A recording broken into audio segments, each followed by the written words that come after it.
السلام علیکم. اپنے حصے کا کام کر کے الحمدللہ اب ہم محفوظ حالت میں یہاں پہنچ چکے ہیں ایک محفوظ مقام پر.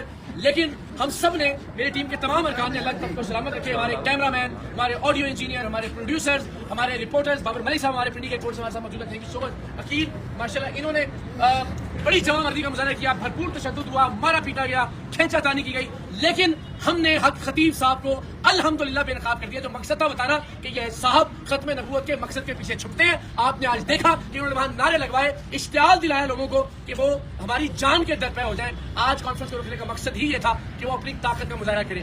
ایک آیت نہیں سنا سکے موصوف, 3 گھنٹے تک ٹیم سریعام کو ہمیں یرغمال بنا کر رکھا. پولیس وہاں سے کہتی تھی کہ جی چلتے ہیں کہ ہم جانے نہیں دیں گے ان کو. وہی ڈرامے بار بار دہرائے کہ جن خواتین کی آنکھ سے بچے, یعنی وہی بچی جس کی آنکھ سے 4 بار چین نکال چکے ہیں, آج 5ویں بار بھی اس کی آنکھ سے چین نکالی. تو پھر کاہے کی عامل ہے کہ آپ اس کو 4 بار میں ٹھیک نہیں کر سکے اور آج بھی اس کی آنکھ سے چین برآمد ہو رہی ہے. جب ہم نے کہا جی ایک بار اور نکال کے دکھا دیں تو پھر اس کا کوئی جواب نہیں تھا. وہ بچی بیچاری 10-15 منٹ تک تکلیف کی حالت میں رہی, اور مجھے امید ہے کہ ان کے اپنے سوشل میڈیا نے ان کا یہ ڈھونگ, ان کی یہ نوٹنکی بے نقاب کی ہوگی. ہمارے کیمرے چھین لیے گئے, ہمارے موبائل فون چھین لیے گئے, ہماری ریکارڈنگز کو بند کروا دیا گیا, وہاں جان بوجھ کر انٹرنیٹ کے سگنلز کو ڈاؤن کروا دیا گیا اور ہم ظاہر وہاں سے لائیو نہیں جا سکے. لیکن ہم نے اپنے حصے کا کام کر دیا, قوم کو بتا دیا ہے کہ ختم نبوت کی آڑ میں یہ نوٹنکی, یہ ڈھونگ جاری ہے اور بدقسمتی سے سادہ لوگ نشانہ بن رہے ہیں. الحمدللہ اب ہم تمام لوگ یہاں آ گئے. بار بار میرا اصرار تھا کہ حضرت آپ بتا دیں کہ آپ اللہ کے کلام سے آپ کے بقول جو دم کرتے ہیں اس میں آپ کیا پڑھتے ہیں. انہوں نے کہا جی میں نہیں. 3 سے 4 گھنٹے تک ہم یہ اقبال رہے. میں بار بار یہ کہتا رہا ایک آیت سنا دیجئے, ایک سورت سنا دیجئے. آپ ختم نبوت کی بات کر رہے ہیں, ختم نبوت کا نام لے کر لوگوں کو اشتعال دلا رہے ہیں, ختم نبوت کی آڑ میں چھپنے کی کوشش کر رہے ہیں, لیکن ختم نبوت سے متعلق ایک آیت تلاوت فرما دیں, ایک حدیث. اتنے لوگ دیکھ رہے ہیں تو لوگوں تک پیغام پہنچ جائے گا ختم نبوت کا. لیکن وہ ایسا کرنے میں ناکام رہے. ہمارا وہ شخص جو ان کے ٹرک بے نقاب کرنے کے لیے وہاں موجود تھا, اسے دھمکایا گیا, اسے دھکے دیے گئے, اسے مارا پیٹا گیا. عقیل ہمارے ساتھ موجود ہے اور پورا مجمع چلا رہا تھا عقیل کو سامنے لے کر آئے, عقیل کو سامنے لے کر آئیں گے. پاکستان کی قوم نے دیکھا کہ ہم نے اپنا وعدہ نبھایا. میں نے وعدہ کیا تھا کہ میں سید اقرار الحسن انشاءاللہ العزیز حق خطیب صاحب کے آستانے پر جا کر ان کے سامنے کھڑا ہو کر ان کو بے نقاب کروں گا. لیکن جو ٹرک تھے ان کے, اتنا شور, اتنا ہنگامہ, اتنی نعرے بازی اور اتنے پرتشدد اور اشتعال والے لوگ انہوں نے وہاں مشترک کیے کہ ظاہر ہے اس تک نوبت ہی نہیں آنے دی. لیکن ایک بھی کلام اللہ کے حوالے سے کوئی چیز نہیں سنا سکے, نہیں بتا سکے کہ وہ کیا وظائف پڑھتے ہیں, نہیں بتا سکے کہ انہوں نے یہ علم کہاں سے حاصل کیا ہے, نہیں بتا سکے کہ وہ قرآن کی کوئی صورت پڑھ سکتے ہیں دیکھ کر بھی یا نہیں. اور وہی ڈھونگ انہوں نے رچایا. انہی بچیوں کی آنکھوں سے دوبارہ چین برآمد کی جو بچی 4-5 بار ان کی ویڈیوز میں آ چکی ہے. تو بار بار اشتعال دلایا. انہوں نے اپنی قوم کا نام لے کر کہا کہ وہ تہاڈی غیرت تے سوال آ گیا, یعنی وہ جو وہاں موجود لوگ تھے ان کو قوم کے نام پر, وہ جو ان کی قوم ہے میں اس کا نام بھی نہیں لیتا, اس کو تضحیق کا نشانہ بنانے کا الزام ہم پہ لگایا اور کہا کہ جناب آپ پر یہ حملہ ہوا ہے. پھر انہوں نے کہا کہ جناب یہ ختم نبوت کے خلاف, یعنی نعوذ باللہ آپ سے کوئی اختلاف کی جرت کرے گا تو اس کا کیا مطلب ہے کہ وہ ختم نبوت کے کاز کا یا مقصد کا منکر ہے.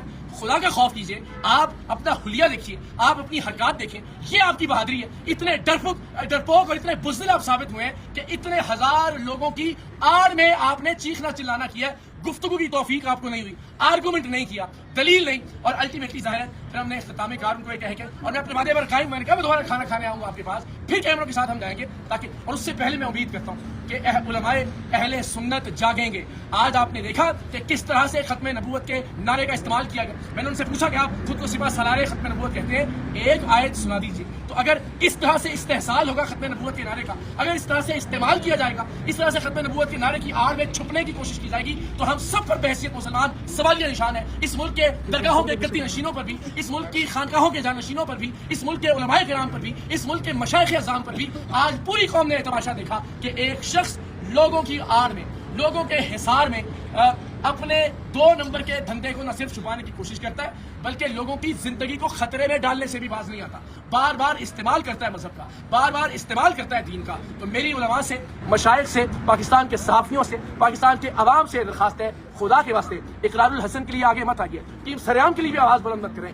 دین اسلام کی خاطر آگے بڑھیے، ختم نبوت کے اصل مقصد کو بچانے کی خاطر اپنا کردار ادا کیجیے، اور جو شخص خاموش رہے گا یا تاریخ کے اس اہم ترین دوراہے پر تاریخ اسے کبھی معاف نہیں کرے گی۔ میں پہلے بھی کہہ چکا ہوں کہ امت آپ کو کبھی معاف نہیں کرے گی۔ یہ معاملہ میرا نہیں ہے، یہ میری ہار یا جیت کا نہیں ہے، پوری دنیا نے آج دیکھا کہ ایک شخص کس طرح سے اپنے فراڈ کو، اپنے ڈرامے کو، اپنے ڈھونگ کو، اپنے ٹرکس کو چھپانے کے لیے ختم نبوت کے نعرے لگا رہا تھا، گندے اور غلیظ اشارے کر رہا تھا جو خود کو اللہ کا ولی کہتا ہے۔ لیکن آپ سب جانتے ہیں کہ اپنی ویڈیوز میں خود کو اللہ کا ولی کہتے رہے، آج کم سے کم ہم نے ان کے منہ سے یہ بات نکلوا دی کہ جی میں اللہ کا ولی نہیں، اور ظاہر ولیوں والی ان کے اندر کوئی بات بھی نہیں، اپنی کرامات کو بھی ثابت نہیں کر سکے۔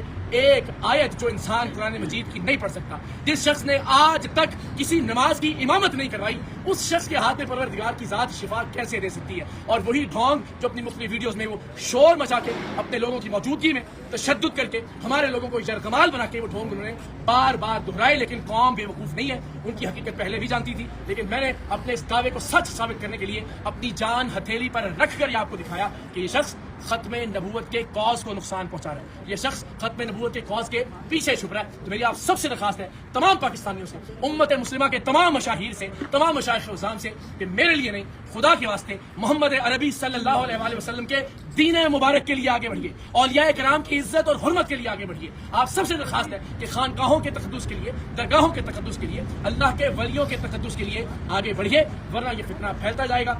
آج ہم ہیں، کل کوئی اور ہوگا، اور الٹیمیٹلی پورا معاشرہ یرغمال بنا لیا جائے گا اس شخص اور اس کے پیڑ حواریوں کی جانب سے، اداروں سے، ارباب اختیار سے، ارباب اقتدار سے۔ میری درخواست ہے کہ خدا کے واسطے اس ملک کے لیے، ملت اسلامیہ کے لیے جاگیے، اپنا اپنا کردار ادا کیجیے۔ اور آخر میں سلام پیش کرتا ہوں اس پورے ریجن کی، اس ایریا کی پولیس کے جوانوں کو۔ آج یقین جانیے اگر یہ لوگ نہ ہوتے اور واقعتاً سیسا پلائی ہوئی دیوار بن کر یہ ان مذہبی خنڈوں کے سامنے کھڑے نہ ہوتے تو یقیناً ہم میں سے بہت سارے لوگ آج موجود نہ ہوتے۔ جس طرح سے وہ غیر ذمہ دار آدمی جو خود کو قلندر دورہ کہلواتا ہے، وہ اشتعال دلا رہا تھا لوگوں کو مذہب کے نام پر، ختم نبوت کے نام پر۔ قوم فیصلہ کرے گی کہ ختم نبوت کو بچانے کی کوشش کس نے کی اور ختم نبوت کو نقصان پہنچانے والا کون ہے۔ لیکن علماء کو اپنا کردار ادا کرنا ہوگا۔ ونس اگین جتنے ارباب اختیار ہیں، بالخصوص راولپنڈی ریجن کی جو پولیس ہے، جو ڈی پی او صاحب ہیں، ریجنل پولیس آفیسر ہیں، متعلقہ ایس پی ہیں، ان سب نے بہت مثبت کردار ادا کیا۔ اور یہ ممکن نہیں تھا کہ جس طرح سے اس نے مشتعل کر دیا تھا مذہبی طور پر لوگوں کو کہ وہاں سے زندہ بچ کر ہم باہر آتے۔ ہم تو جان کی بازی لگا کر گئے تھے دین مصطفیٰ صلی اللہ علیہ وآلہ وسلم کی تکریم اور حرمت کو بچانے کے لیے۔ میرے تمام ٹیم ممبرز نے وہاں بڑی ثابت قدمی سے وہ وہاں موجود رہے، ڈٹ کر سامنا کیا ان کی غنڈہ گردی کا اور ان کی بدماشی کا۔ لیکن ظاہر ہے آپ مذہبی اشتعال انگیزی کا سامنا کیسے کر سکتے ہیں، اور اتنی بڑی تعداد میں؟ ہم چاہتے تو اس سے زیادہ بڑی تعداد میں لوگوں کو وہاں ساتھ لے جا سکتے تھے۔ وہاں اس آستانے کے اطراف میں چھتوں پر موجود لوگ بھی ہمارے حق میں نعرے لگا رہے تھے، لیکن ہم نے ذمہ داری کا مظاہرہ کیا، ورنہ فساد برپا ہو جاتا۔ حق خطیب صاحب کے پیڑ لوگ ظاہر ہے وہاں پہ ٹک نہ پاتے ان تمام لوگوں کے سامنے جو کہ ہماری حمایت میں، دین اسلام کی حمایت میں وہاں پر موجود تھے۔ سو ونس اگین ایک بار پھر ان تمام لوگوں کا بہت شکریہ کہ جنہوں نے ہماری زندگیاں بچانے کے لیے کردار ادا کیا۔ لیکن دین بچانے کا معاملہ ہے، شریعت محمدی بچانے کا معاملہ ہے، طریقت بچانے کا معاملہ ہے۔ آپ سب سے درخواست ہے اپنے اپنے حصے کی آواز ضرور بلند کیجیے گا، اپنے اپنے حصے کا کردار ضرور ادا کیجیے گا۔